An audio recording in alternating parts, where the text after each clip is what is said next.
And I'm John Lapinski, the Robert A. Fox Professor of Leadership in the Political Science today, and I want to welcome everybody to today's Knowledge by the Slice lunchtime talk.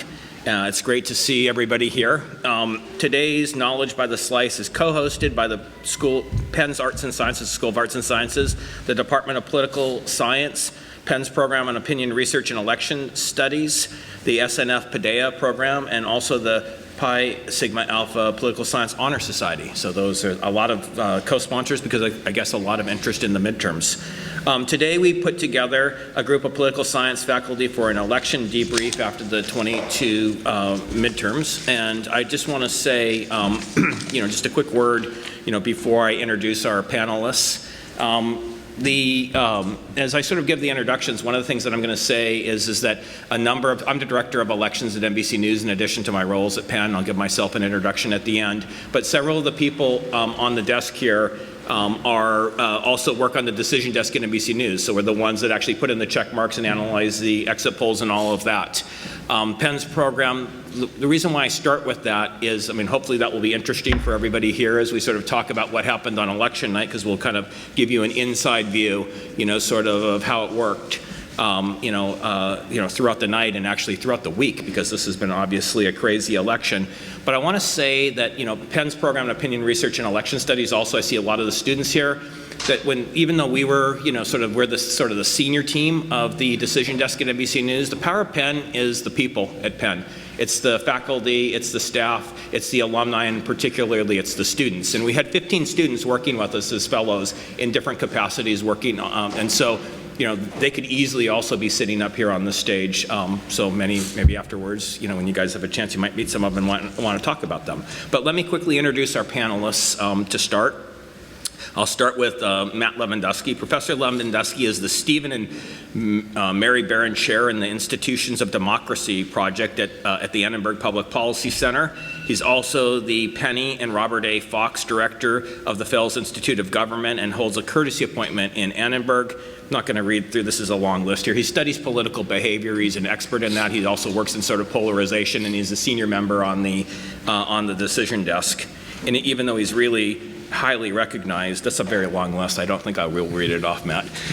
We have also next to Matt there, Marc Meredith. Marc is a political science professor. He's also a senior member of the decision desk team. He's affiliated with PORS. He has a courtesy appointment in Wharton, and his area of expertise is political behavior, but really election administration is sort of his area. We have also sort of on the panel here two other people. We have Professor Dan Hopkins, and his research centers on American politics with a special emphasis on racial and ethnic politics and state and local politics. He assists with the coordination of the Philadelphia Behavioral Science Initiative and holds a secondary appointment also in Annenberg. He's got a number of many important articles and books. His books include The Increasingly United States, How and Why American Political Behavior Nationalized. I don't think that's right. Is that the right title? Or is in any case, he's an expert in a lot of things. And I believe he still works at a competitor news organization, 538. And so he'll bring another perspective because he works elections also. And then next to me here is Stephanie Perry. And Stephanie is the executive director of the Fox Leadership Program and also Penn's program on opinion research and election studies and she also works on my decision desk, and she runs the exit poll side of the desk. So she's the manager of exit polls. So I've worked with Stephanie for a long time at NBC first. She started there. She was a producer. She held numerous roles. She won 3 Emmys. She's got, so she has, many of us write books and we have articles, and she has 3 Emmys. So I think she wins. But in any case, it's just like, I guess it's how you look at it.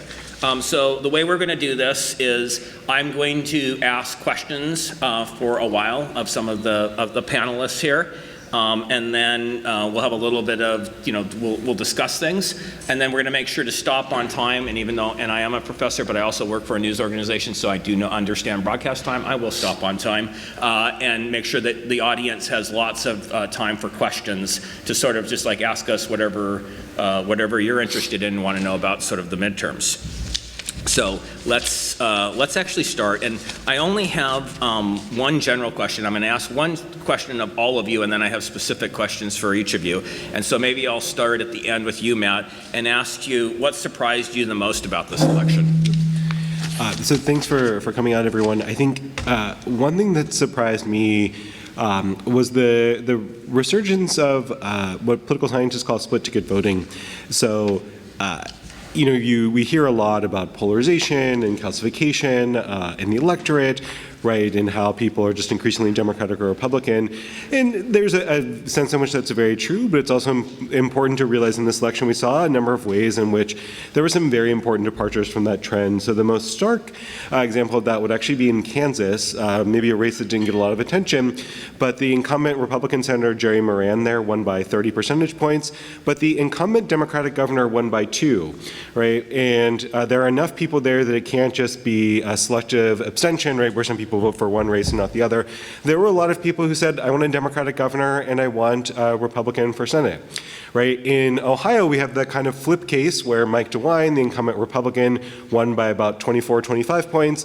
J.D. Vance, the Senate challenger, won by about 5, right? So lots of people there voted for Mike DeWine, but also Tim Ryan, right, the Democratic opponent. So while we think a lot about, polarization, it's also important to recognize its limitations, and that voters in this cycle seem to make, partisanship obviously is still an important factor, but they made some actually quite sophisticated choices as they thought about a lot of these different races.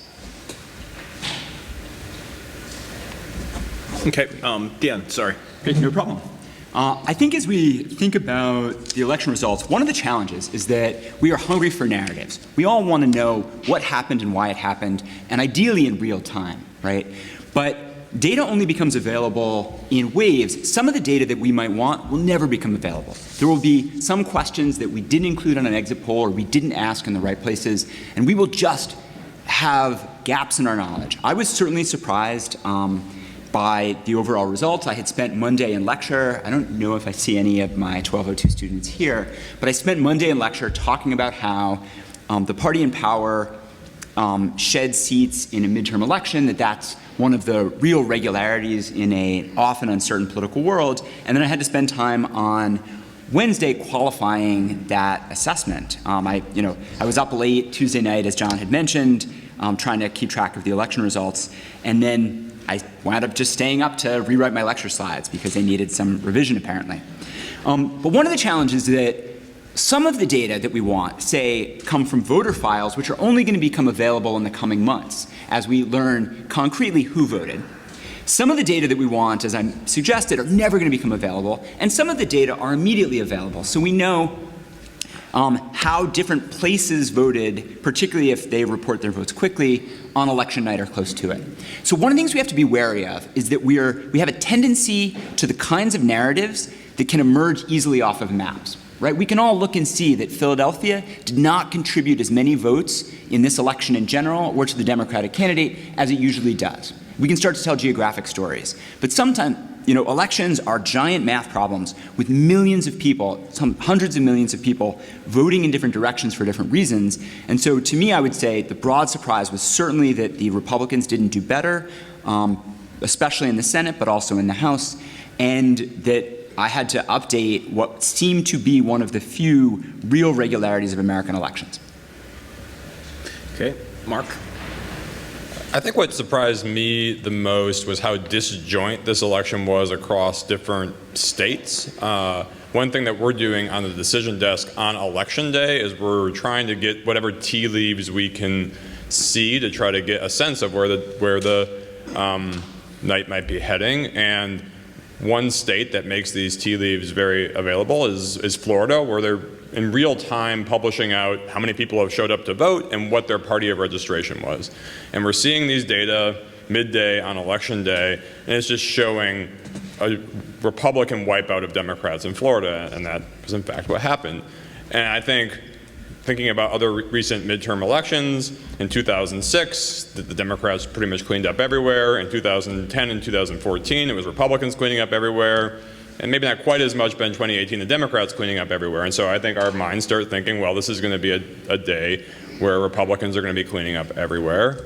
And then that wasn't what happened, because Florida looked really different than even Georgia, its next door neighbor, where it was a much more balanced election, which looked very different from, say, Michigan or Maine, where they had sort of much greater Democratic success than normal. And I think in part because of Dan's book, I've come to think about the world as having common tides across areas, even though it's not exactly what the book says, but I sort of internalized his book to imply that was going to happen. And so I think not only was I struck by the split ticket voting that Matt pointed out, but also that what happened in one state didn't necessarily reflect what was happening in another state. And it seemed like very much there were state politics happening that wasn't just captured by a broad national trend. Yeah, I would echo Marc's point that especially early on the night, given that Florida is so early, you should definitely never, when you're thinking about how a night's going to go, smoke Florida tea leaves. So in any case, we will go to Stephanie next. And what was the biggest surprise for you? So for me, the biggest surprise was how much Biden and Trump did not factor in at all for voters. I think that this year we sort of nationalized a lot of this. We covered primaries nationally, which is something we've never done. There was a lot of focus on the Trump effect and election deniers, and then in the end, most voters didn't care about Trump or Biden. We asked if they were a factor in their vote, and 47% said that Biden was not, and 56% said that Trump was not. So if they're not factoring in, and their favorability ratings were also, majority said that they were unfavorable, all of these different elements, to me, said that candidate qualities weren't mattering as much as we thought they were, and it actually ended up being more of an issue-driven election than I thought it was going to be too, given the pre-election polling and all the discussions that we had ahead of time. So that was the biggest surprise for me. Dan, I'm going to go to you. Thank you. I'm going to go to you next, and I want to kind of set this question up a little bit. I mean, I think one of the interesting things that we saw, sort of with the political punditry that happened before the election, was a lot of people, based on in some ways some political science research, thought that the Republicans were going to do very well. One of the interesting things I also noticed is that oftentimes political pundits double down. Like even when some of the data didn't change much, like all of a sudden, like the people that do the House estimates and what they thought they were going to project out, they moved them up, right? And so a lot of people thought the Republicans would win in the high 230s, maybe in the 240s for a number of seats. So, and so there was a lot of chatter out there on that. So what I'm going to ask you is, why didn't, and I think that chatter was based on conventional wisdom, so why didn't that conventional wisdom of the party holding the presidency getting hammered in midterms play out this year, do you think? It's a great question, and I think there are immediately three answers come to mind. To some extent, the Republicans did enjoy a significant boost relative to 2020 in the generic ballot. But we typically think that the Democrats suffer from having their votes inefficiently spread across districts, right? Democratic votes are very concentrated in cities like Philadelphia, and so if you tell me that nationally the House vote was 50-50, I might expect that the Republicans would win more seats than the Democrats. But that's not seemingly what happened in this election, because many of the seats that the Democrats often win, 80-20, they won more narrowly. So majority-minority districts in the South and in some northern cities. So that's one cause, the fact that the Republicans actually did see a surge of votes. It wasn't in the right places for them to convert it into seats. It was concentrated in heavily Republican districts. And so that was one factor. The geography actually surprised many of us in being unfavorable to the Republicans. The second factor, which has been widely talked about, is candidate quality. The fact that here in Pennsylvania, the Republican nominee is somebody who hadn't voted in Pennsylvania in 2020. As an example, but there were, the New York Times did a set of polls, sorry to mention another one of your guys' competitors, but the New York Times did a set of polls finding that voters in places like Arizona, on balance, may have preferred a Republican generic candidate, but did not prefer Blake Masters as a specific Senate candidate, or did not prefer, it turns out, Kari Lake as a gubernatorial candidate either. So I would say the inefficient geography of the Republican vote, I would say candidate quality, and then the third element is that oftentimes turnout and persuasion move in similar directions. If you have candidates or a party that is exciting to people, both it's going to draw more people to turn out, and it's going to benefit from people who usually vote for the other party switching over. But the preliminary evidence that I've seen suggests that these factors actually may have worked in different directions, that there were a sizable number, as Marc and Matt have already alluded to, the Republicans enjoyed a bit of a turnout advantage that was maybe especially pronounced in Florida, but not entirely in Florida. But that was to some degree mitigated by the fact that there was an increase in split ticket voting. So those three factors.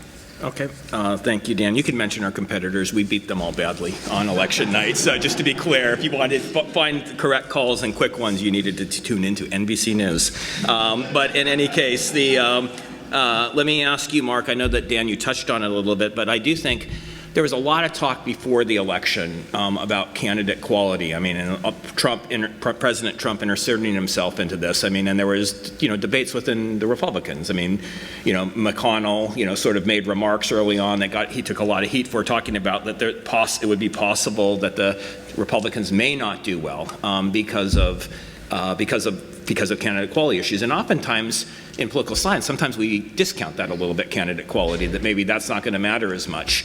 But so I'd like your thoughts on that. What do you think about candidate quality and how it played out this cycle?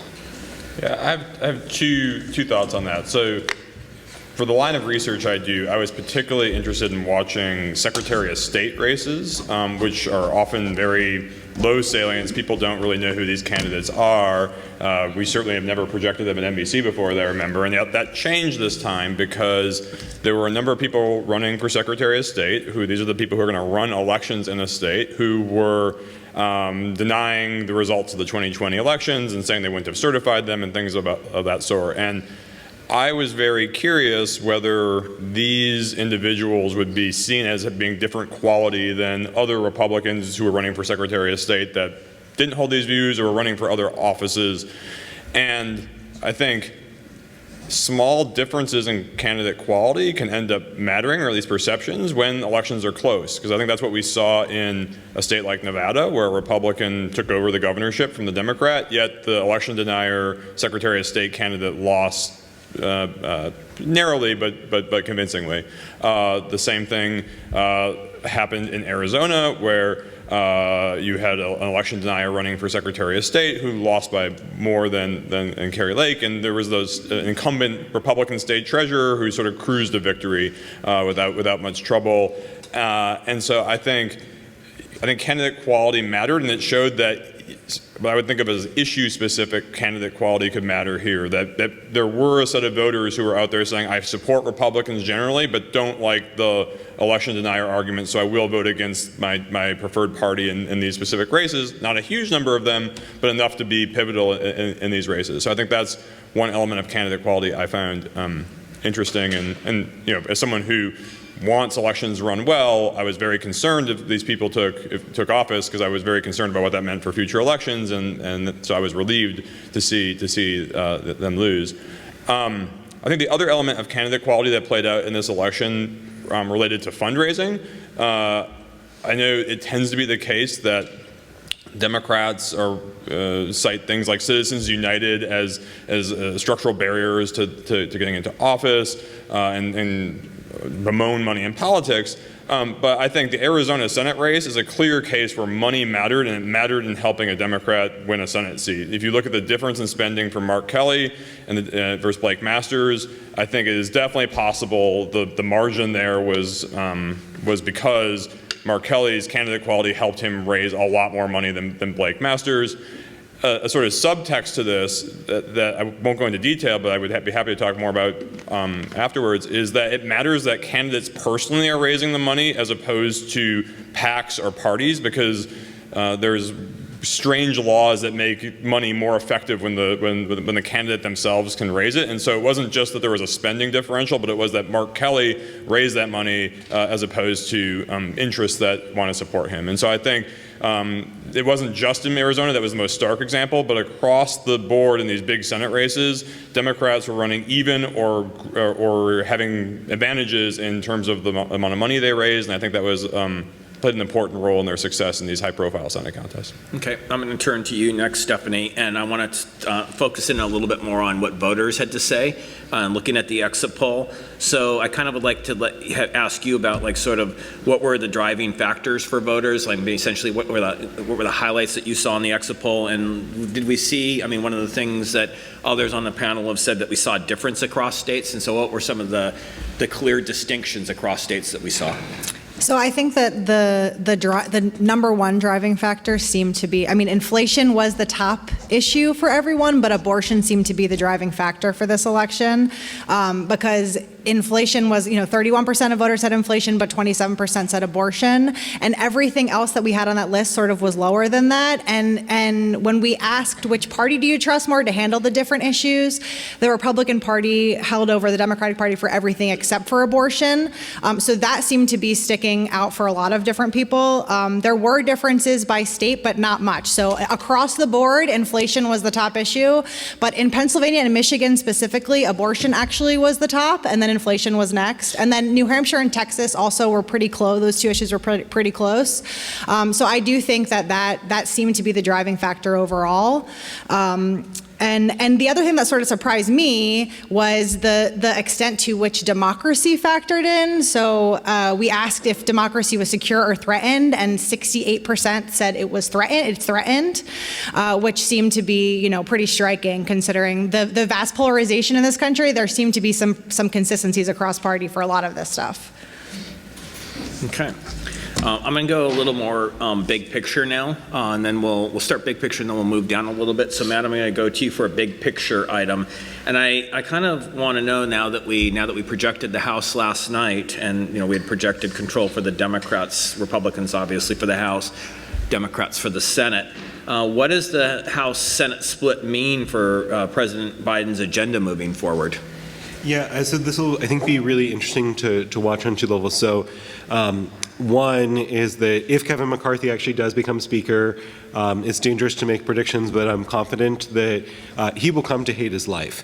Right? They're going to have a very narrow majority. Nancy Pelosi managed to hold together a majority of roughly a similar size, but Nancy Pelosi is probably the greatest Speaker of the second half of the 20th century. Gingrich was more impactful, but she's just a phenomenally underrated politician, like on the level of Sam Rayburn good.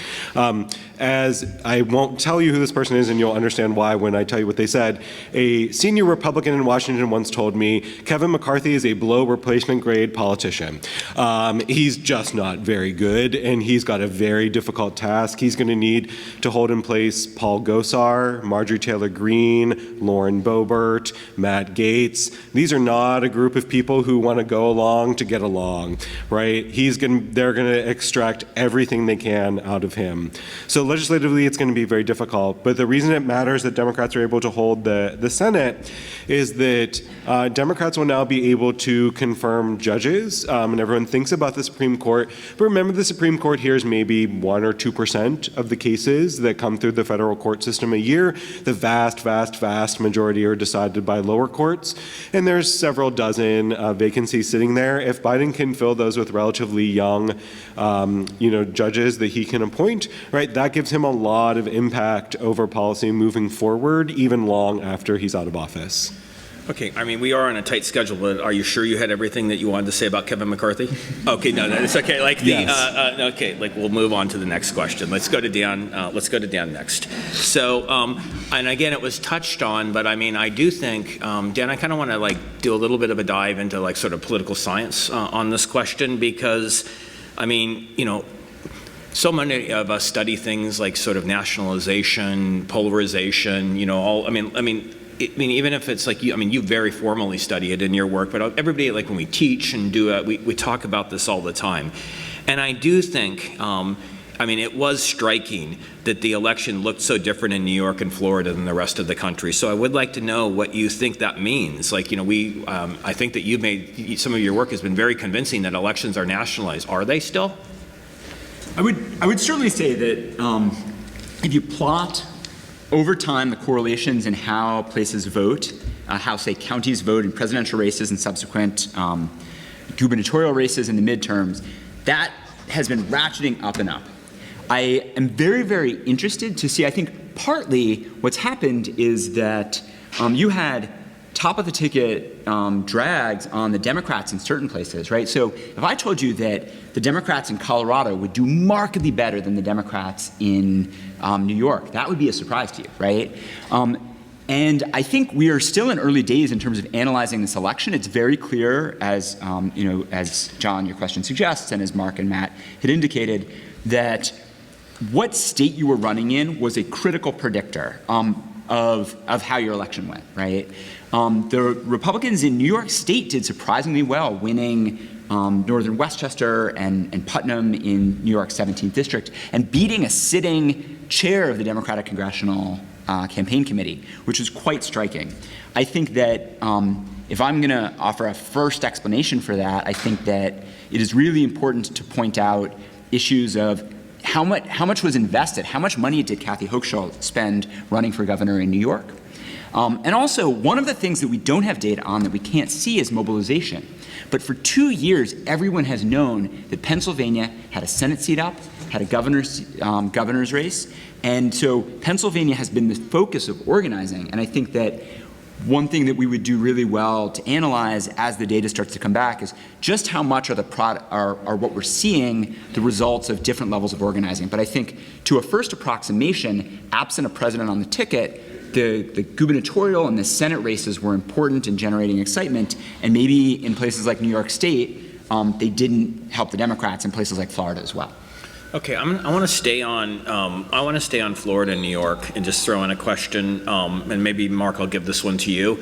You know, when we actually look at what happened, like in the House, I mean, one of the things that's interesting is, in many ways, you could say not a lot, like, right? Just because the last Congress looks a lot like this Congress, though obviously Nancy Pelosi and Kevin McCarthy do not look alike, as Matt had alluded to.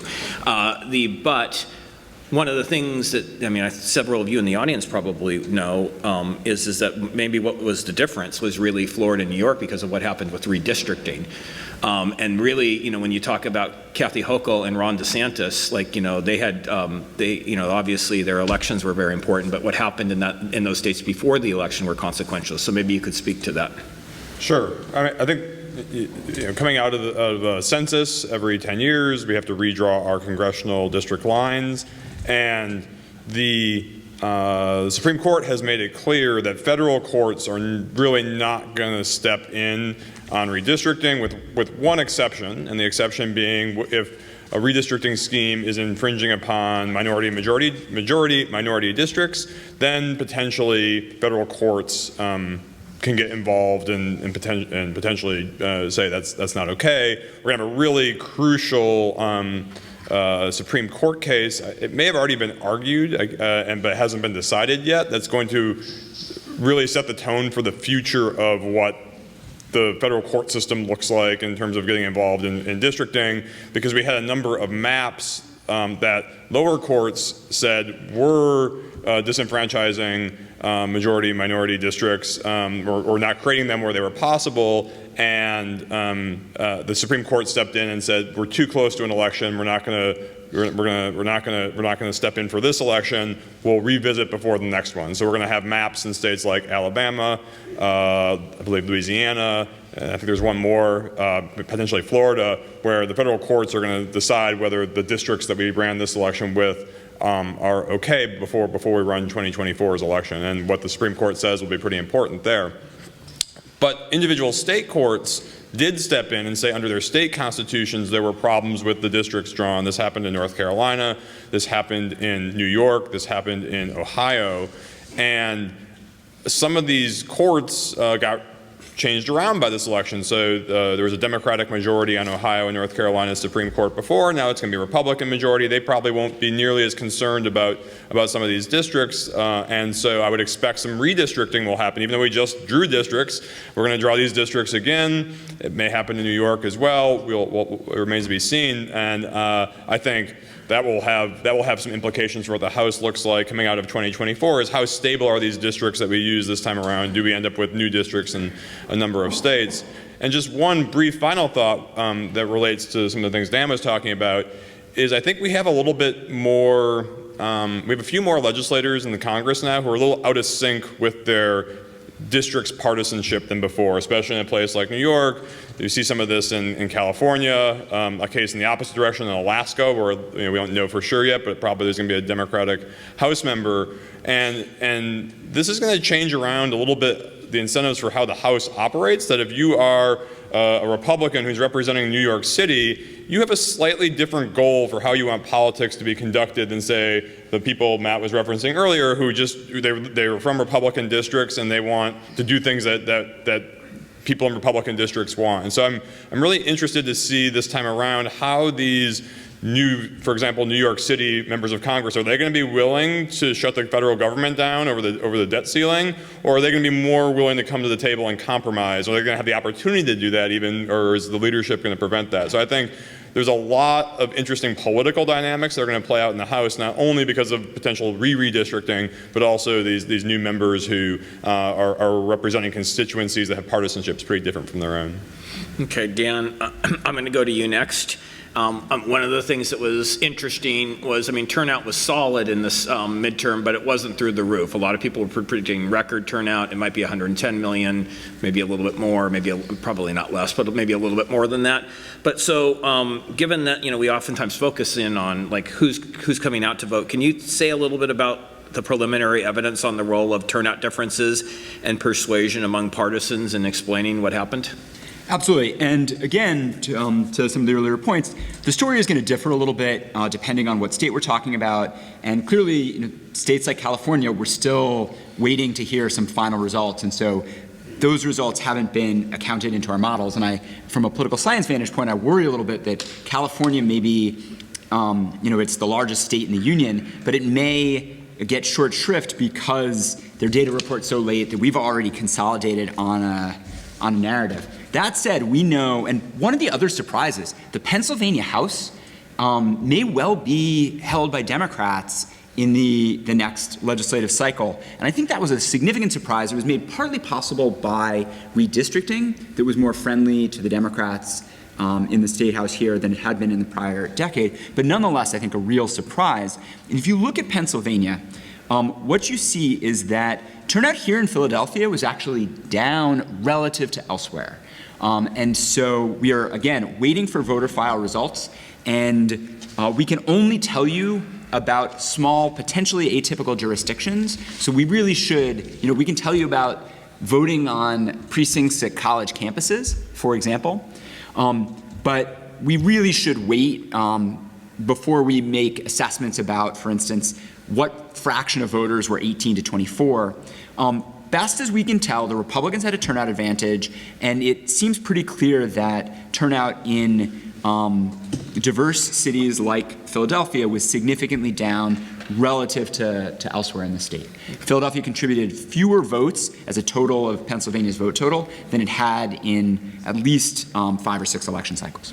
Okay, I'm going to ask the last two questions. I have one for you, Steph, and then one for Marc. I'm going to ask yours first, Stephanie. What was the question you got asked the most at NBC about the exit poll this year? And who asked you, and was it a smart question? I was going to say, John, do you want to answer? So I think what fascinated me this year, which I was very excited about, was the level of interest in the exit poll in terms of how we conducted it, what we did, the methodology changes that we did, because in years past, there didn't seem to be any recognition of what polling really, what goes into it and what we're reporting out. And I think because of, the sort of polling misses the last few cycles, there were a lot of eyes on it. And And so it was great for us to be able to explain to producers and have them absorb it and then report on air that we're doing in-person early voting interviews, we're conducting phone polls, we're comprehensively getting all of the voters in the country for this one number that you see on election night. And so the interest in that, I think, was different than before, and I'm excited to see where that goes too for the future. Okay, so thank you. And Marc, the last question is going to be for you. And one thing at MSNBC is if you ever see a banner on there that says vote any minute now, it will not happen. Okay, we will play that banner for years and years and years and nothing will happen. I have heard, I want to talk a little bit, obviously it's been taking a very long time to get this vote out. I mean, I have heard a lot of different explanations. I mean, as a social, one person said it's out in the West Coast where they smoke a lot of weed. They count it slow. I don't buy that. Right? So why don't you tell me, Marc, why does it take so long to count the vote?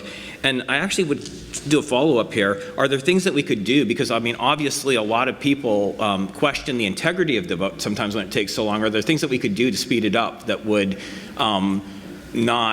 that would be good ideas?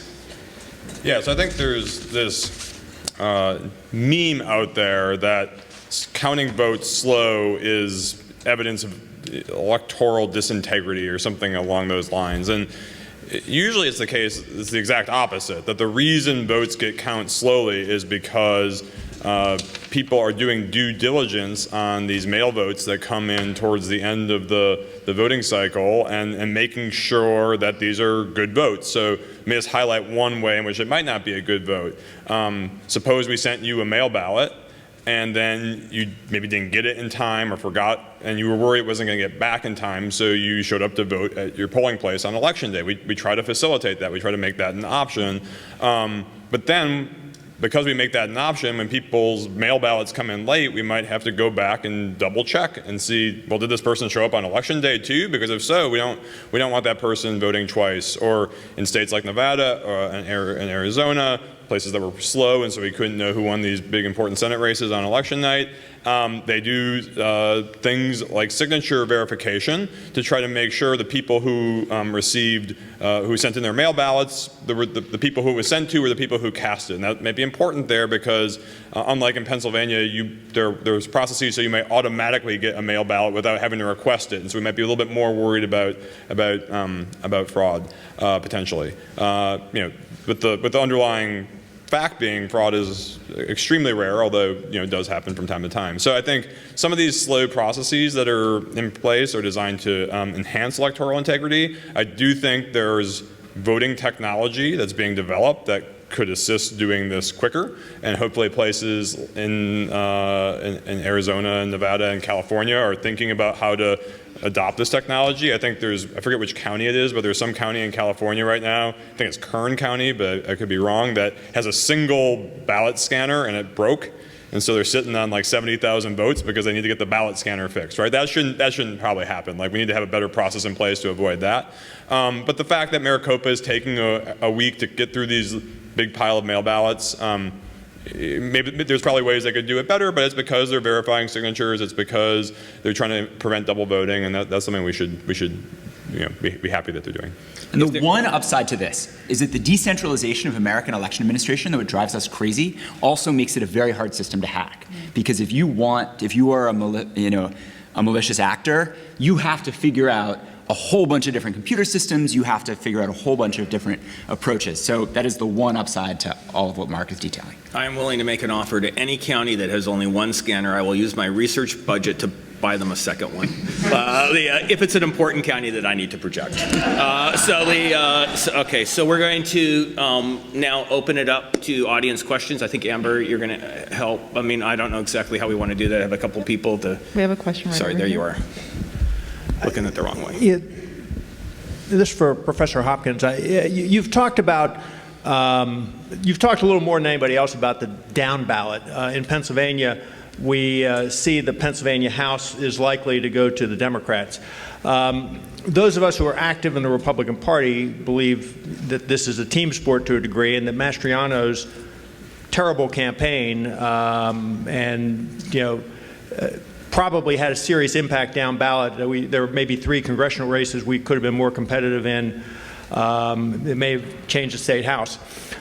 Compare and contrast to New York. I saw that the New York, where Zeldin overperformed, turned some congressional seats that might have been a surprise, but I haven't heard anything about what they did in their state house and state senate. And I'd be curious to see that specifically, but how you can comment on the candidate quality as it impacts the down ballot races. Yeah, absolutely. I mean, I think that the top of the ticket really does matter. And I also think that the fact that Pennsylvania was known to be a critical proving ground meant that there was going to be significant organization here. But yes, in Pennsylvania, what you had is the redistricting, which made it more feasible for the Democrats potentially to get close in the House. And then you had that coupled with, and it's not just the top of the ticket, Mastriano spent about $1 for every $20 that Shapiro spent, right? And here in Pennsylvania, my memory is that gubernatorial candidates can raise either it's unlimited, but so Josh Shapiro could raise tremendous amounts of money, as Marc earlier indicated. Candidates, when they raise their own money, get advantages in advertising relative to PACs, and Mastriano just had very, very little of the organization. And so one of the things that was very striking is that I had expected before the election that at least in sort of south central Pennsylvania, where Mastriano's home base, and where if you drive in the area north of Gettysburg, you can see a lot of Mastriano for governor signs. I expected that there he would potentially at least pull even with Oz, that he had some organization. It turns out he underperformed Oz in every county, including in his home base. So yeah, thinking about Pennsylvania and the contrast with New York, which I think is a great one, the top of the ticket really matters, and also the investment that the top of the ticket makes.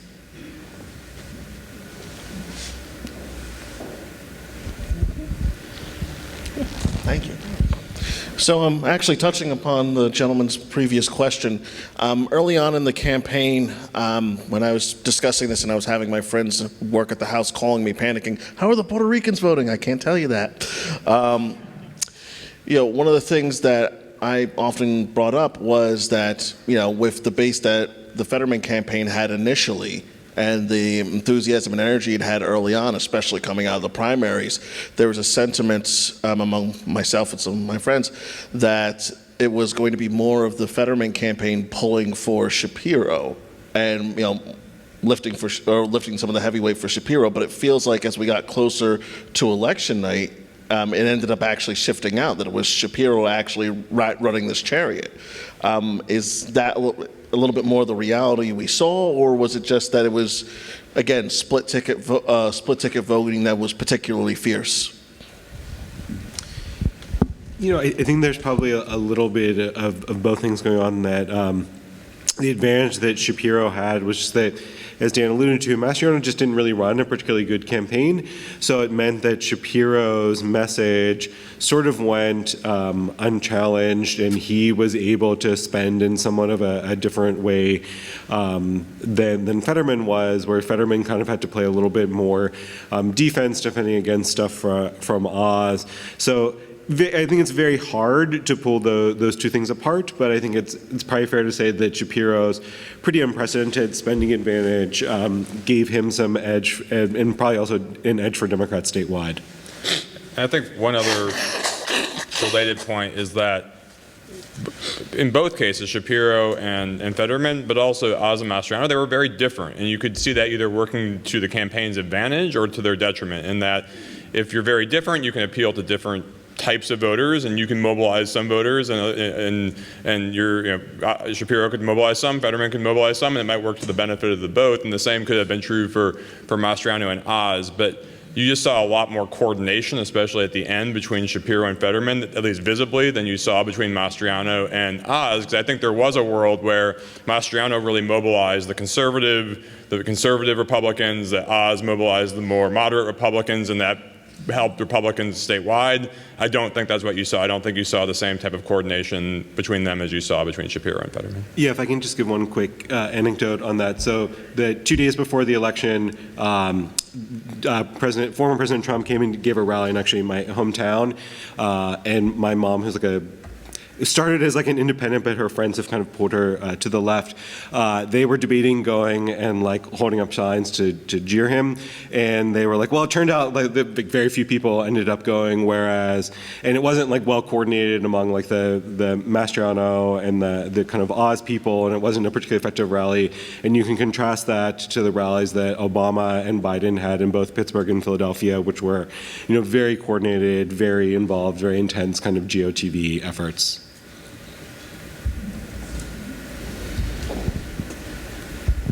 This is for everyone, or like anyone, but I'm curious about like how you evaluate the Democratic strategy, which sort of betting on promoting or like spending money promoting more extreme candidates like Oz or Masters, sending in mailers, just talking about how like the more moderate candidates do not accurately represent Republican views. It seems to have relied on this perception of the primary electorate as like either more extremist or the hope that in the general election these more extreme candidates would be rejected. So I'm curious about what you think that has to say about the success of the strategy and how that influences campaign strategies going forward, and what that says about the electorate in the primary versus the general election. So I'm happy to start. There is a long history of this, and political practitioners know it by a term that I can't say because the FCC would yell at us if this ever went out on the airwaves. But there's a long history of this, right? In the 1960s, the Democrats saw an extremist candidate running for governor in California and thought, oh, let's promote this candidate in the primaries because he'll be easier to beat in the general. His name was Ronald Reagan. In 2012, we saw that Claire McCaskill, the Democrat from Missouri, very clearly intervened in the primary and was proud of having done so to try to encourage Republican primary voters to pick a more extreme candidate.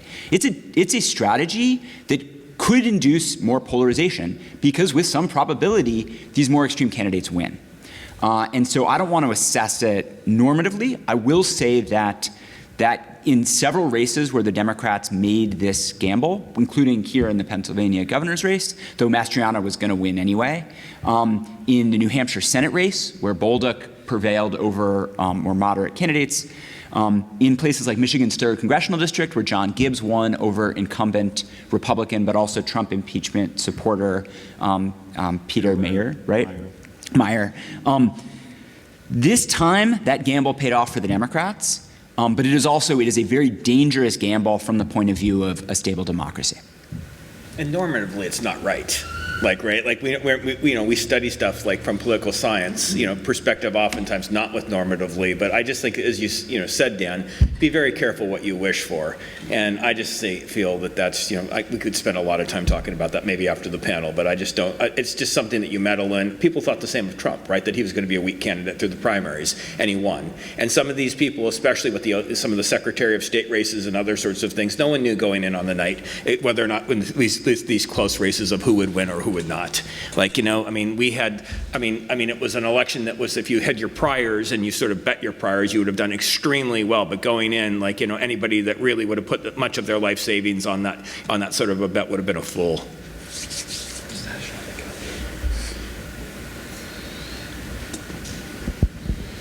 In your discussion, I knew very little about Trump. And I think Trump played a tremendous part in what took place. He came into Pennsylvania with little time left to try and bail out Oz. It didn't work. He essentially appointed Mastriano, and it was a disgrace. And you could go state by state and look at what he's done. He's a loser, and he showed how badly he can perform. And wait till 24. I think he'll get slaughtered if he even makes it to 24.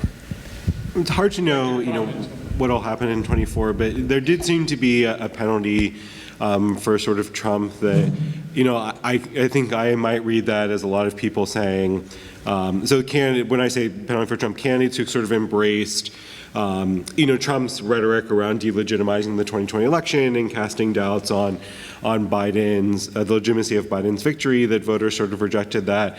And again, as Dan said, it's always hard to read, too much into the data, but I read that as a lot of voters saying like, all right, Biden won, you lost, it's time to move on.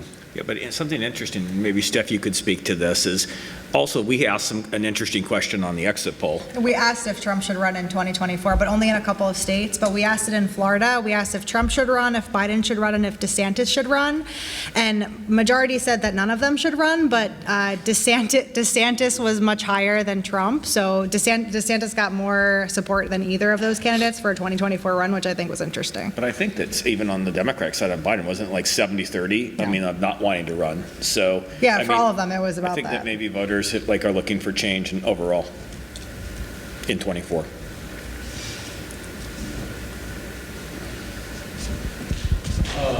Can you wait? Hold on a second. It's okay. Oh, I'm sorry. Thank you.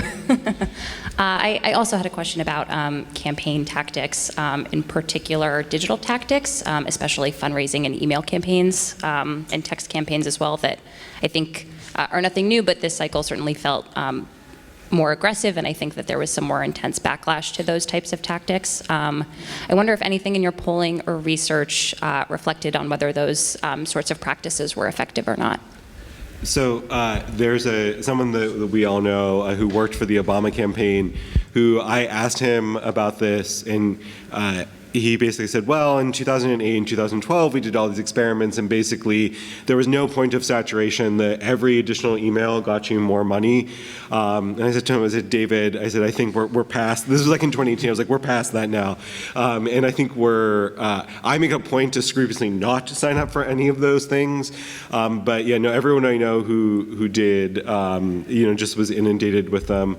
I have a hard time believing that the X email ends up generating a lot. But I mean, one of the very interesting things for that Democrats have really done a better job of just institutionally than Republicans is building out the small dollar fundraising. I mean, Act Blue has some just sort of legal advantages that really kind of coordinates across platforms and allow Democrats to really make up some of the big dollar fundraising where they're just structurally at a disadvantage relative to Republicans.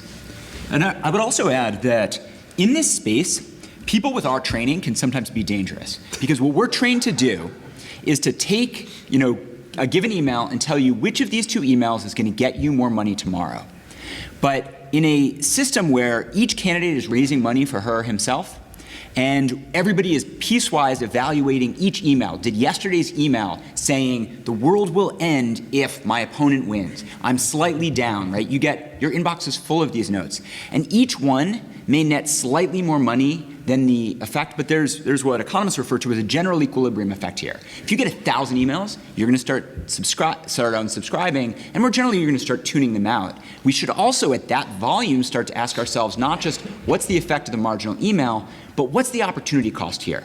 What does it mean when parties' primary relationship to voters is not any kind of face-to-face connection, it's not any word system, it's not intensive canvassing, it's not conversations, it's not iterative, it's just you can expect 1.5 million emails in the 6 weeks before an election telling you that the world is ending. And so I think that there are, partly, no one candidate has an incentive to stop, right? Because they're all going to get more money if they send the emails than if they don't. But the cumulative effect could be that our relationship to our political parties is very, very different than it was in prior decades. We have time for one more question. So in 2016 and 2020, Republicans overperformed in the Electoral College compared to the popular vote. It seems in the midterms, obviously this wasn't a presidential year, but that Democrats came relatively close to winning the House despite, while we wait for California, seemingly losing the popular vote in the generic ballot, as you were talking about, Professor Hopkins. I was curious if you think that this is part of a larger trend, and if there are any lessons you can draw from that in the midterms that may be shifting back to even, or even in the Democrats' favor, or is that reading a little too much into it? So I'm going to jump in first and say something different than your question, and then I'll answer your question, which is Leo was one of our excellent students who is assisting us on election night and did a terrific job, and is a PORS fellow this semester. So for those of you in the audience who are interested in the type of work that we all do, please go to the PORS website, look up the PORS fellowships, because we have internships for students who are interested in getting involved in doing election research. And I'm assuming if And you're they're still, due Monday. And they're due Monday. And if you're still sitting here, I think that you're probably interested in elections. Yes, and Sarim, the same could be said, except that he helps in 538. So then to answer the question, I think the weird thing about the Electoral College is it doesn't, low turnout in a place like New York doesn't punish you in the Electoral College. And so it doesn't matter if Democrats win New York 60-40, 55-45, and it doesn't matter if they win it with 10 million people voting or 15, it's all going to roughly come out the same. And so I think the implications for 2024 is, yeah, the Democrats can probably withstand some lower turnout in California and New York, and it won't affect them there. But I'm highly skeptical that if turnout's down in New York and California, 2024 is going well for the Democrats. That's something that I think there is going to be more relationship across states than there was this time around. And so, yes, if we have the same turnout patterns we had this time, it's possible that there might not be as much of a structural disadvantage for the Democrats in the Electoral College, but I'm highly suspect that these same conditions will show up in 2024. Okay, unfortunately, it's time for us to conclude the program. I want to thank our panel.